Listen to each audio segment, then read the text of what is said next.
소중한 나. 무한 행복.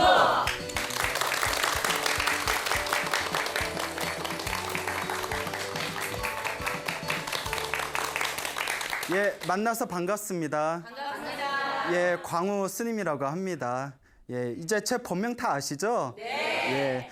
자, 여러분, 이렇게 우리가 또 부처님의 소중한 가르침을 배우기 위해서 우리가 어떻게 행복해질 수 있을 것인가를 우리가 진지하게 고민하기 위해서 또 이 자리에 모이게 되었습니다. 우리 불교를 윤회법이라고 합니다. 윤회 가르침을 핵심으로 삼고 있죠. 여러분, 윤회라는 말 다 들어보셨죠? 네. 예, 뭐 제 옛날 여자친구 이름이 뭐 정윤회예요, 뭐 이런 거. 예? 그건 아니고, 예, 윤회, 수레바퀴룬, 바퀴룬자에 회자가 무슨 회자죠? 예, 돌회. 수레바퀴와 같이 돌고 돈다. 그래서 윤회, 내가 죽고 태어나고 죽고 태어나는 이 업보의 삶을 수레바퀴와 같이 돌고 돈다해서 윤회라고 부르게 됩니다. 우리 중생들은 시작 없는 옛적부터, 여기서 시작 없는 옛적이라는 표현을 우리 불교에서 무시이래라고 합니다. 시작이 없는 이래로부터, 그러니까 인간의 인식으로는 헤아릴 수 없는 머나먼 과거 세상에서부터 지금까지 끊임없는 윤회를 해왔다고 합니다. 그래서 태어나고 죽는 것을 반복하면서 이 윤회의 삶을 살아오고 있는데, 이 윤회의 가장 중요한 핵심 축이 바로 업이에요. 무엇이라고요?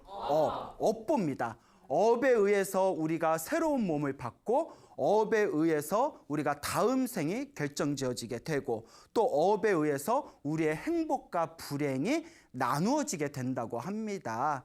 자, 그러면 이 업을 짓는 존재는 누구인가? 누가 업을 지을까요? 그렇죠. 자기 자신의 업을 짓습니다.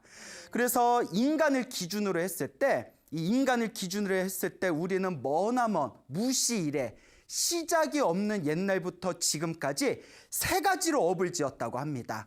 그 세 가지가 무엇일까요? 다 아는데 대답 안 하시는 거죠? 예, 제가 자주 말씀을 드렸습니다. 몸과 말과 생각, 그래서 몸신, 입구, 그 생각의 해서 신구의 삼업으로 이제 우리 이 세 가지를 통해서 업을 짓는다고 했습니다. 이 업은 크게 두 가지로 또 나누어집니다. 좋은 의도를 가지고 몸과 말과 생각으로 행위를 일으키면 우리가 그 업을 선업이라고 부르게 됩니다. 나쁜 의도를 가지고 몸과 말과 생각으로 행위를 일으키면 나쁜 의도로 지은 업이기 때문에 무슨 업이라고 부를까요? 악업이라고 부르게 됩니다. 그래서 선업은 우리에게 행복을 가져다 주고, 악업은 우리에게 불행을 가져다 준다고 합니다. 그래서 내가 지은 업보에 의해서 지금까지 끊임없이 우리가 새로운 몸을 받고, 새로운 몸을 받아서 어떤 사람은 행복하게 살아가고 어떤 사람은 좀 불행하게 살아가고, 행복과 불행이 자기가 지은 선업과 악업의 서로 교차함에 따라서 내가 지은 업보대로 행과 불행이 나눠지게 된다는 것이죠. 그래서 우리 불교에서는 우리가 살아가면서 안 좋은 일, 힘든 일, 괴로운 일을 겪게 되면 남을 원망해라, 원망하지 말아라. 원망하지 말아라. 남을 원망하기 전에 내가 먼저 복을 짓지 않았구나, 선업을 짓지 못했구나, 내가 전생에 악업을 많이 지어서 업보가 두껍구나라고 스스로를 반성해야 된다고 했습니다. 그리고 살아가면서 행복한 일이 많고, 살아가면서 좋은 일이 많이 생기고, 살아가면서 일이 잘 풀리는 사람은 스스로 교만한 마음을 갖지 말고, 내가 전생에 복과 선업과 공덕을 열심히 잘 지어서 이번 생에 이렇게 일이 잘 풀리는구나, 자꾸 행복한 일이 생기는구나 라고 스스로를 항상 다스리고 더 열심히 선업을 짓도록 노력하라고 우리 불교에서는 가르치고 있습니다. 이렇게 선업과 악업이라는 게 모두 누가 지은 업보다? 내가 지은 업보라는 것이죠. 그런데 부처님께서 세상을 떠나시고 수백 년이 지난 뒤에 그 인도 땅에 구마라다라는 스님, 이름이 구마라다예요. 구마라다라는 이름을 가진 큰 스님이 세상에 출현하셨습니다. 이 구마라다, 발음도 참 어려워요. 자꾸 혀가 꼬인다. 이 구마라다라는 스님께서, 예, 그 발음이 어려우니까 그냥 구스님이라고 할게요. 이 구스님께서, 구마라다, 이 구스님께서 이제 널리 중생들을 제도하고 있는데, 중생들을 제도하실 때 그 어느 선비를 만나게 되었답니다. 그 어느 선비를 만났는데, 이 선비가 이 구마라다 이 구스님한테 저는 인과응보를 못 믿겠습니다 이러는 거예요. 그래서 이 구스님이 왜 인과응보를 못 믿겠냐라고 질문을 던지니까, 스님 제 말 좀 들어보십시오. 저는 인과응보를 못 믿겠습니다. 우리 부모님께서는 평생 동안 불법승 삼보를 믿어왔습니다. 부처님과 가르침과 스님들을 항상 모시고 신앙하였으며 항상 좋은 일을 많이 하셨습니다. 그런데 평생토록 질병 때문에 고생하셨고 평생토록 고생만 하셨습니다. 그런데 우리 이웃집에 이웃이 하나 살고 있었는데, 그 이웃은 백정이었습니다. 살아있는 생명을 죽이는 백정이었는데, 소도 죽이고 양도 죽이고, 우리 불교에서는 살생의 업이 제일 무섭다고 하지 않습니까? 평생을 백정으로 살아왔는데도 평생 동안 건강하고 항상 행복하게 편안하게 사는 겁니다. 이게 무슨 인과응보가 있습니까? 그래서 저는 인과응보를 믿지 못하겠습니다. 이 구마라다 구스님께서 이 이야기를 딱 듣고, 어찌 그리 어리석냐, 어찌 그리 의심을 일으키냐라고 말씀하시면서 다음과 같이 이야기를 하십니다. 선악의 업보는, 선업과 악업의 업보는 과거, 현재, 미래 3세에 의해서 이루어진다. 3세에 의해서 이루어진다. 그래서 과거에 지었던 업을 언제 받고, 오늘에 받고, 오늘에 지은 이 업보를 미래에 또 받게 되는 것이다. 이렇게 과거, 현재, 미래에 의해서 자신의 업보를 받는 것이지, 죄와 복이 없다고 이야기해서는 안 된다. 자기가 지은 인과응보는 메아리와 같고, 우리가 소리를 지르면 메아리가 울리잖아요. 메아리와 같고 그림자와 같다. 우리가 해가 뜨면 항상 그림자가 따라다니잖아요. 이와 같이 내가 지은 인과응보는 메아리와 같고 또한 그림자와 같아서 결코 이 인과업보에서 벗어날 수가 없다라고 말씀을 하십니다. 그래서 이번 생에 나쁜 짓을 하면서도 행복하게 사는 것처럼 보이는 사람들은 그만큼 전생에 무엇을 많이 지었다? 복을 많이 지었기 때문이고, 이번 생에 그 복을 다 까먹었기 때문에 이번 생에는 행복하게 사는 것처럼 보여도 언제 또 그 업보를 다 받아야 된다. 다음 생에라도 받을 수밖에 없다는 겁니다. 이번 생에 아무리 착하게 열심히 살아도 사는 것이 불행한 것처럼 보이는 사람은 그만큼 전생에 무엇을 지어놓은 게 없다. 복을 지어놓은 게 없다. 하지만 이번 생에 열심히 복을 지었으니 이번 생에 못 받으면 언제라도 반드시 받는다. 다음 생에라도 반드시 받는다. 이게 과거, 현재, 미래, 과거, 전생, 현생, 미래, 내생에 이어지는 3세 인과의 업보라는 겁니다. 그래서 우리 불교는 이 윤의 인과가 굉장히 중요합니다. 끊임없이 태어나고 죽는 것을 반복하면서 내가 과거에 지었던, 전생에 지었던 업보를 지금 받는 것이고, 내가 이번 생에 지어놓은 것은 지어놓은 것대로 다음 생에라도 받을 수밖에 없다는 거. 이 인과 업보, 이 윤의 가르침은 불교 사상의 가장 밑바탕이라고 할 수가 있습니다. 근데 우리가 전생이 보여요, 안 보여요? 안 보여요. 여러분 보여요?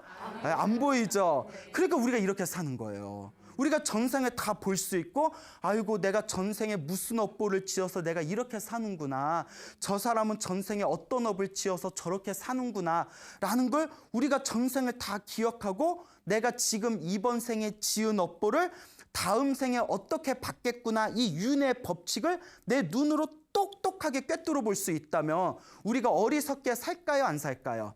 안 살겠죠. 훨씬 양심적이고 훨씬 스스로의 마음을 다스리고 훨씬 더 복과 선업과 공덕을 지으면서 살아가겠죠. 하지만 보인다, 안 보인다? 안 보인다. 그렇기 때문에 우리가 보이지가 않으니까 딱 믿음을 일으키기가 힘들고, 믿음을 일으키기가 힘드니까 복과 선업과 공덕을 짓는 것이 더뎌지는 것입니다. 그래서 우리 불교에는 이런 얘기가 있습니다. 누가 딱히 말해주지 않아도, 자기가 눈으로 직접 체험하지 않아도 그냥 마음속으로 저절로 윤회는 있고 전생은 있고 내가 지은 업은 내가 그대로 받는다라는 믿음을 자연스럽게 일으키는 중생은 전생에서부터 복을 많이 지은 중생이래요. 전생에서부터 수행을 많이 하신 분이랍니다. 그렇기 때문에 이번 생에 누가 믿어라 믿어라 이야기를 안 해도 자연스럽게 마음에서 그 믿음을 일으킬 수가 있다고 합니다. 여러분들은 윤회와 인과 업보에 대해서 믿음이 나요 안 나요? 표정이에요. 예, 참 대답하고는 그래요. 괜히 물어봤네라는 생각이 듭니다. 자, 어쨌거나 내 마음, 내 내면에서 이 윤회와 이 인과의 업보를 믿는 것은 굉장히 중요합니다.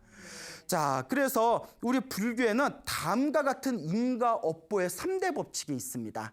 자, 첫째, 이번 생에 지은 것을 이번 생에 받는 거. 이걸 순현보라고 부릅니다. 순현보, 따를 순, 현재 현, 갚을 보, 현재 이 순간에 따라서 갚는다, 받는다라는 거예요. 그래서 이번 생에 지은 업을 이번 생에 받는 걸 순현보라고 부릅니다. 이번 생에 지은 것, 이번 생에 선업을 지었건 이번 생에 악업을 지었건 이번 생에 지은 업을 다음 생에 받는 것을 무슨 보라고 할까요? 순생보라고 합니다. 생보, 순생보. 그리고 이번 생에 지은 업을 다음 생에 못 받더라도 혹은 다다음 생에 못 받더라도 언젠가는 받을 수밖에 없는 거.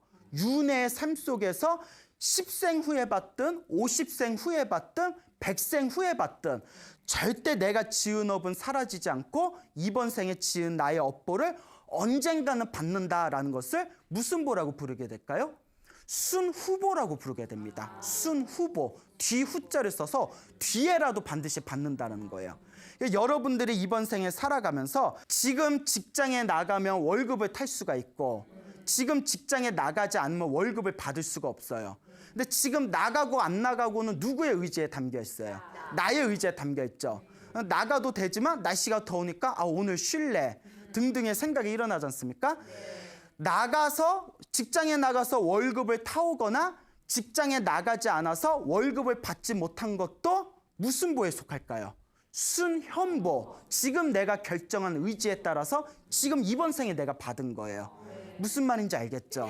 근데 이제 여러분들이 더 깊은 고차원적인 어떤 원력을 가지고 예를 들어서 부처님 제가 대통령이 되게 해주세요라고 간절하게 막 기도를 했을 때 대통령이 되게 해주세요라고 기도를 했는데 이번 생에 지금 여러분들이 지금부터 요이 땅 하고 시작해서 저 대통령 되게 해주세요 관세음보살님 기도하면 이번 생에 대통령이 될 것 같아요? 안 될 것 같아요? 안 될 거예요. 아마 뭘 고민하세요. 예? 아무리 관세음보살이 모든 소원을 이뤄줘도 지금 여러분들 아무것도 다져놓은 게 없는데 뜬금없이 저 이번 생에 대통령 되게 해주세요 하면 관세음보살님도 뜬금없죠. 얘가 왜 이러지? 자, 그런데 여러분들이 이번 생에 제가 반드시 대통령이 되게 해주세요라고 간절하게 기도를 하면 이번 생에 기도한 그 대통령이 되게 해주세요라는 발언의 힘에 의해서 언제 넘어가게 된다. 다음 생에 그 기도의 힘이 넘어가서 다음 생에는 대통령이 될 만한 좋은 가문에 태어나고 좋은 인맥을 맺고 좋은 학업을 성취하고 좋은 사람들을 만나서 극적으로 대통령이 될 수 있는 어떤 그런 인연을 내가 만들게 되었다. 이거는 무슨 보에 속하게 될까요? 순생보. 이번 생에 지어놓은 걸 언제 받는다?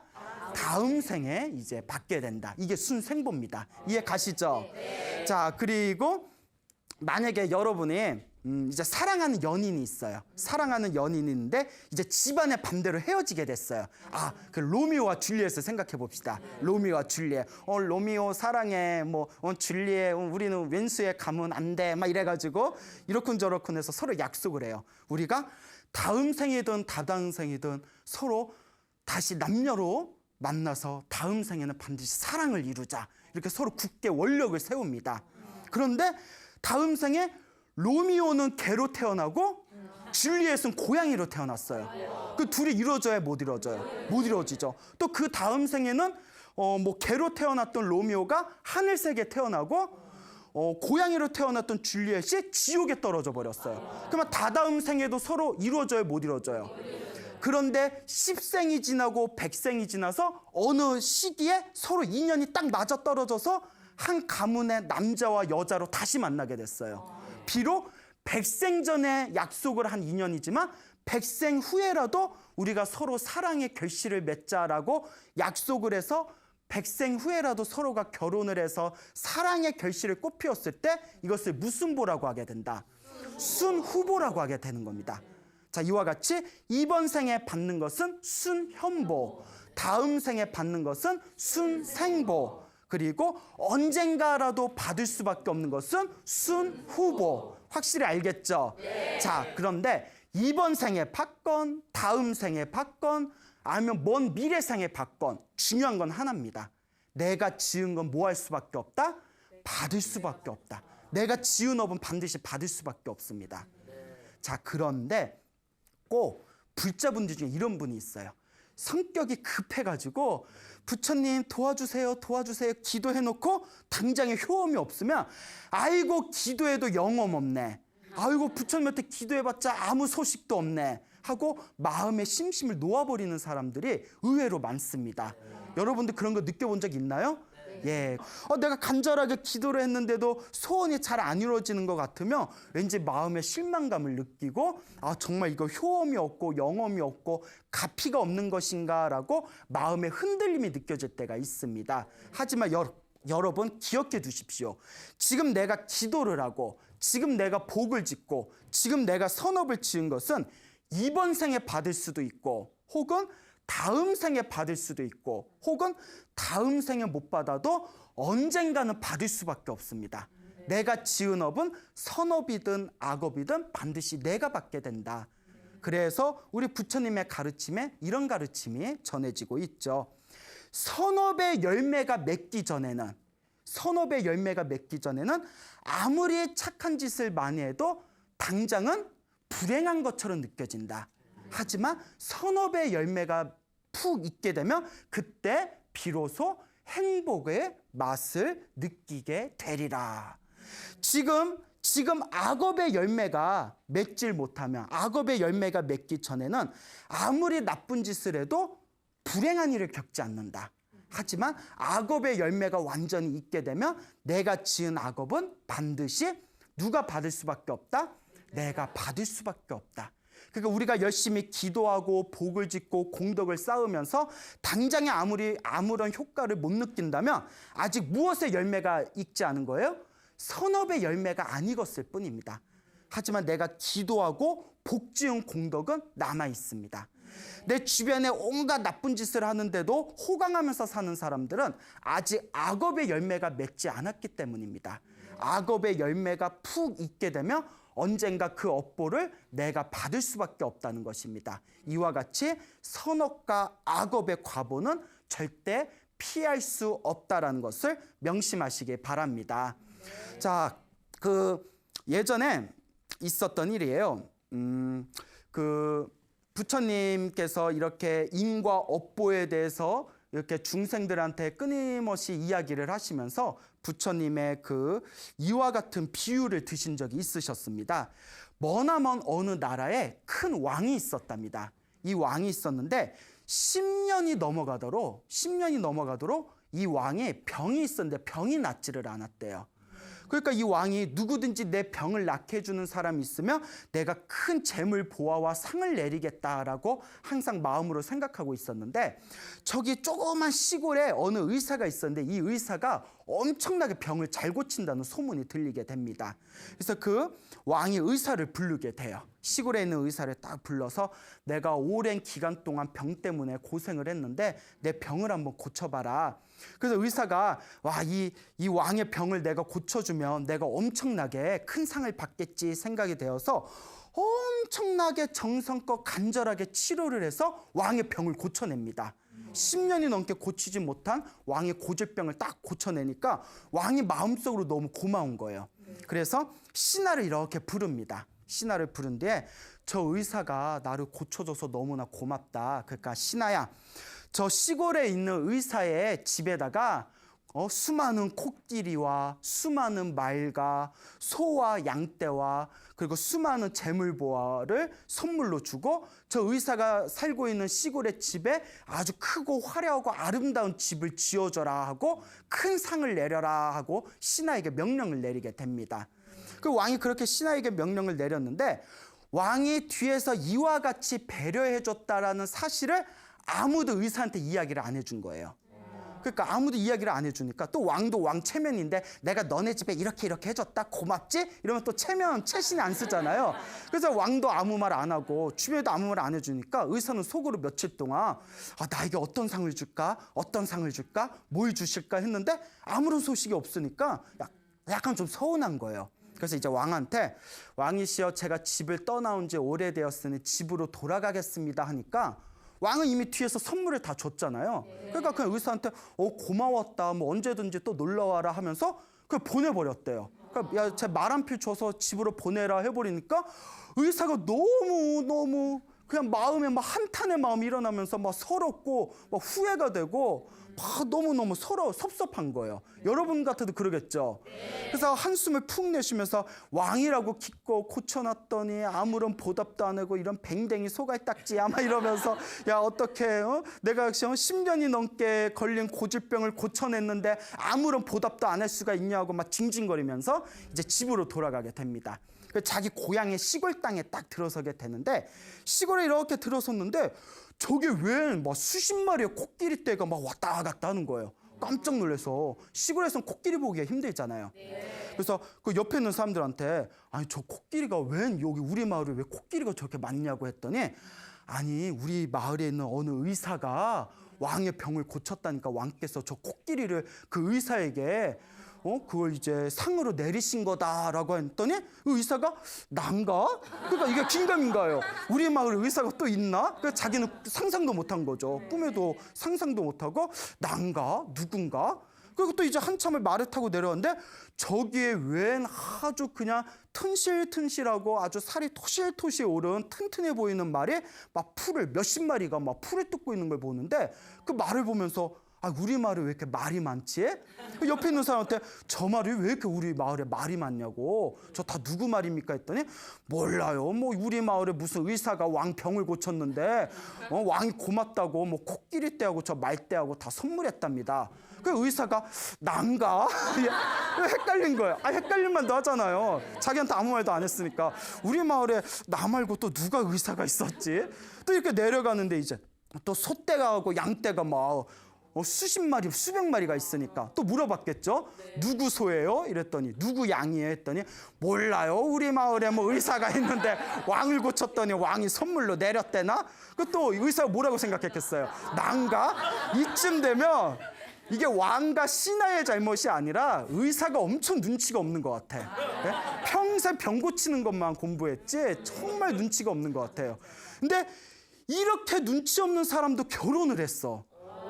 그래서 이제 우리 마누라한테 빨리 가봐야겠다고 딱 갔는데 자기 집에 자기가 살던 초가삼가는 안 보이고 엄청나게 화려하고 아름다운 궁전이 있는 거예요.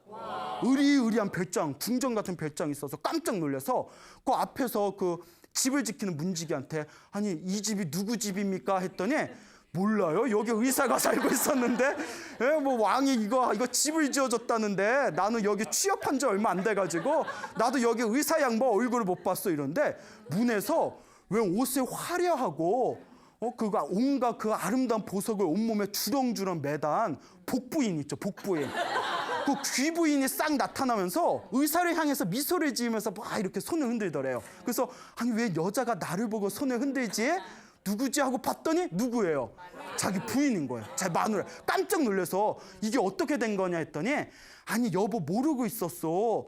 당신이 왕의 병을 고쳐줘가지고 왕이 고마워서 신하들을 시켜서 우리 들판에다가 코끼리도 사다 놓고 말도 사다 놓고 소떼하고 양떼도 사다 놓고 집도 지어놓고 저보고 이거 옷하고 이 명품 백하고 이거 보석하고 다 선물한 거 아니에요. 우리 인생 피었어 여보.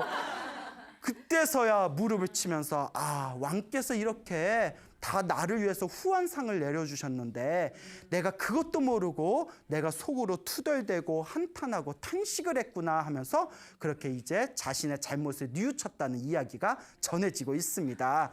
뭐 이야기는 재미가 있죠. 근데 이 속에 인과 업보에 대한 엄청난 그런 어떤 힌트들이 이렇게 밑바닥에 깔려 있는데 혹시 눈치채셨습니까? 그래요. 챘는데도 대답 안 하는 거죠? 자, 여러분. 이 이야기의 의사는 복을 지으려는 사람을 뜻하는 겁니다. 복 지으려는 사람. 그리고 의사가 왕의 병을 왕의 병을 고치는 것은 이 의사, 복 지으려는 사람의 복을 짓고 있는 행위랍니다. 막 복을 짓기 위해서 화장실 청소도 하고 가난한 사람들한테 먹을 것도 나눠주고 막 부처님한테 기도도 하고 그 이제 왕의 병을 고쳐주는 것은 이제 복을 짓는 행위고 왕의 병이 다 치료가 된 것은 자기가 짓고 있는 복과 선업의 공덕을 성취한 거랍니다. 이제 복 지은 것을 성취한 거예요. 그리고 왕이 선물로 뭐 코끼리와 소와 말과 양과 막 집가 그리고 뭐 의리의리한 뭐 별장과 재물 보화를 선물한 것은 그 복을 성취한 내가 지은 내가 닦은 성취한 복을 누가 받는 것이다? 내가 받는다는 거예요. 내가 받는 것인데 여기서 이 이야기에 그런 내용이 나오죠. 왕이 아무런 얘기도 안 하고 뒤에서 챙겨줬더니 아이고 고쳐져봤자 아무 영험 없네 후회하고 탄식하면서 집으로 내려오는 내용이 나오잖아요.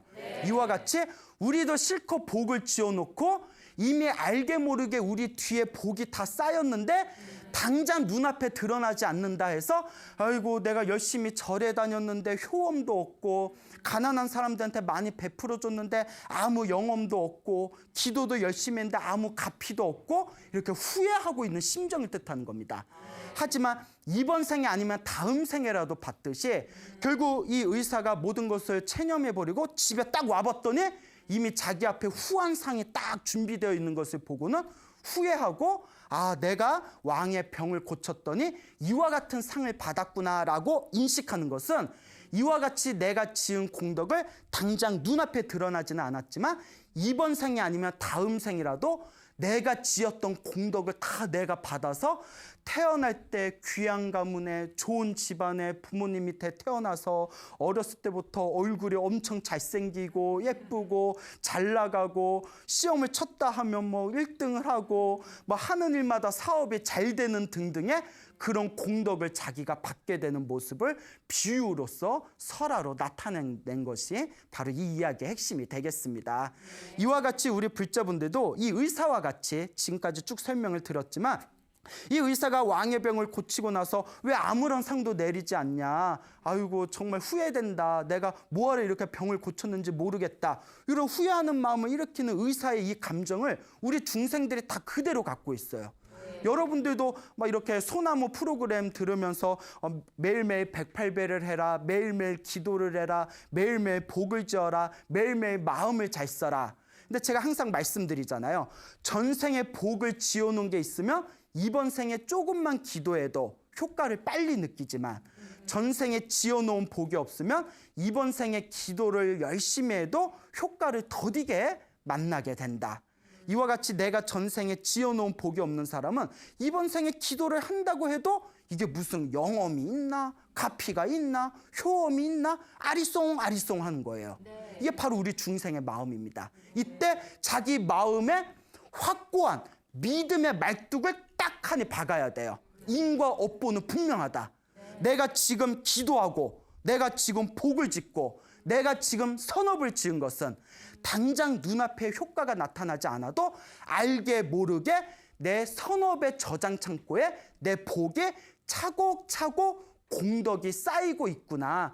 언젠가는 이 공덕을 내가 다 받을 것이다. 아직은 내 복과 선업의 열매가 아직 익지 않았기 때문이다. 이제 이 시기만 기다리면 된다. 그러니 포기하지 말고 열심히 내가 기도하고 복을 짓자라는 마음을 여러분 내면에서 강력한 이 믿음의 힘을 일으키셔야 됩니다. 아시겠습니까, 여러분? 네. 불교는 인과 업보, 자기 업은 반드시 자기가 받습니다. 그러니까 급한 마음, 언제 받지? 언제 받지? 왜 안 주지? 왜 안 주지? 이런 된장 주는 거야, 많은 거야. 뭐 이런 마음을 일으키면 오동복도 달아나요. 어머, 얘 성격 왜 이래? 막 이러면서. 그러니까 느긋하게 장기적인 안목을 갖고 꾸준하게 복을 지으시기 바랍니다. 여러분 생각해 보세요. 우리가 전생에 얼마나 수많은 악업을 저질렀겠어요. 우리의 업보가 얼마나 두껍겠습니까? 이 우주에서 가장 큰 산이라는 수미산만큼 우리가 큰 수많은 업보를 지었으니 그 업보를 내가 녹여나가는 과정에 쉬울 리야 있겠습니까? 그러니 장기적인 안목을 갖고 믿음을 갖추고 인과 업보를 믿고 내 업은 내가 받는다라는 확고한 부처님의 가르침을 가슴에 새기면서 한 걸음 한 걸음 기도하고 복을 짓고 나아가신다면 분명히 여러분들 삶에 아름답고 특별하고도 뛰어난 공덕을 성취하게 될 것입니다. 여러분 믿습니까? 네. 예, 그 대답은 잘해요. 예, 항상 이거 대답은 잘해요. 근데 대답이라도 잘해서 고마워요. 알겠죠? 네. 자, 그래서 땀이 막 줄줄 새네요. 자, 그래서 부처님의 그 설화의 다음과 같은 이야기가 있습니다. 그 부처님께서 어느 날 아난존자와 함께 탁발을 나가게 됩니다. 이렇게 탁발을 나가게 되었을 때 그 걸식을 나가는데 그 부처님께서 과거 전생에 인연이 있던 어느 부잣집을 찾아가게 됩니다. 그래서 어느 부잣집에 딱 찾아갔는데 그 나라에서도 가장 큰 부자 중에 그 부자라고 할 만한 그런 엄청난 부잣집에 찾아갔는데 부처님과 아난존자가 딱 이렇게 그 집에 들어서니까 그 집에 있던 그 뭐 할아버지, 할머니, 아들, 뭐 며느리, 손주 할 것 없이 부처님 오셨다, 부처님 오셨다 하면서 그 자리에서 맨발로 뛰쳐나와가지고 부처님과 아난존자를 이렇게 귀한 상석에 모셔놓고 의리의리한 진수성찬 딱 공양을 올립니다. 근데 아난존자가 이렇게 주변 집을 두리번 거렸더니 여태껏 수많은 부잣집을 다녀봤지만 정말 다녀봤던 부잣집 중에서도 정말 최고로 베스트에 속할 만한 뭐 베스트 오브 베스트 그렇게 그래서 배우배라고 하죠, 줄여서 그 베스트에 속할 만한 그런 아주 의리의리한 그런 큰 부잣집인 걸 딱 보고 아난존자가 입이 떡 벌어져서 이 아난존자도 왕족 출신이거든요. 왕족 출신인데 왕족 출신이 입이 떡 벌어질 정도면 얼마나 부자겠어요. 부처님한테 거룩하신 세존이시여, 이 집은 도대체 어떤 공덕을 지었기에 이렇게 사람으로 살면서도 뭐 천상의 부귀를 누리면서 사는 겁니까? 라고 하니까 부처님께서 다음과 같이 말씀하십니다. 머나먼 과거 전생에 그 어느 가난한 집안이 있었답니다. 이 가난한 집안이 있었는데 가뜩이나 가난해 죽겠는데 그날에 큰 흉년이 들었대요. 그래서 도저히 먹고 살 길이 없어가지고 산에 가서 풀 있죠. 풀을 뜯어다가 풀죽을 끓여서 먹었대요. 우리는 큰일 나죠. 그 풀에 독성 같은 게 있을 수 있기 때문에 잘못하면 막 혀 돌아가고 막 입에서 거품 물고 그러지 않습니까? 그래서 왜 이렇게 웃어요? 거품 문다니까? 자, 그래서 이제 풀죽을 끓여 먹었는데 이 풀죽을 다 끓여서 먹으려는 찰나에 어느 그 수행을 하시는 수행자 스님께서 탁발을 나오신 겁니다. 탁발에 딱 나오셨는데 너무나 흉년이라서 다른 집에서도 다 음식을 공양을 못 올리는 거예요. 그때 이 가난한 집안에 있던 이 식구들이 그 가장 어르신이신 이 할아버지 할머니가 저 수행자에게 괜찮다면 우리가 먹으려는 요 풀죽이라도 올리고 싶다. 그래가지고 그 스님을 모셔옵니다. 스님, 저희가 도무지 드릴 게 없는데 요 쓰디쓴 풀죽뿐이 없는데 요 풀죽이라도 좀 드시겠습니까? 우리 같으면 먹어요, 안 먹어요? 쓴 거 싫은데 설탕이라도 뿌려주면 모를까? 우리 쓴 거 싫은데 이럴 법도 한데 이제 수행을 하시는 고귀한 스님이기 때문에 그 어떤 하찮은 음식이라도 정성으로 올린 공양은 반드시 공덕이 있습니다 하고 그 풀죽을 달게 드셨대요. 얼마나 맛없었겠어요. 그래도 정성으로 그걸 이렇게 맛나게 드시니까 그 집안에 있던 식구들이 서로 감동을 느끼면서 한 사람당 하루에 한 명씩 서로가 돌아가면서 자기가 먹을 분량의 풀죽을 그 스님께 올렸답니다. 그렇게 일주일 동안 올렸대요. 일주일 동안 서로 그 풀죽일 마냥 그 유일하게 먹을 게 풀죽밖에 없었는데 하루에 한 명씩 자기가 하루에 굶고서 굶은 풀죽을 누구에게 올렸다?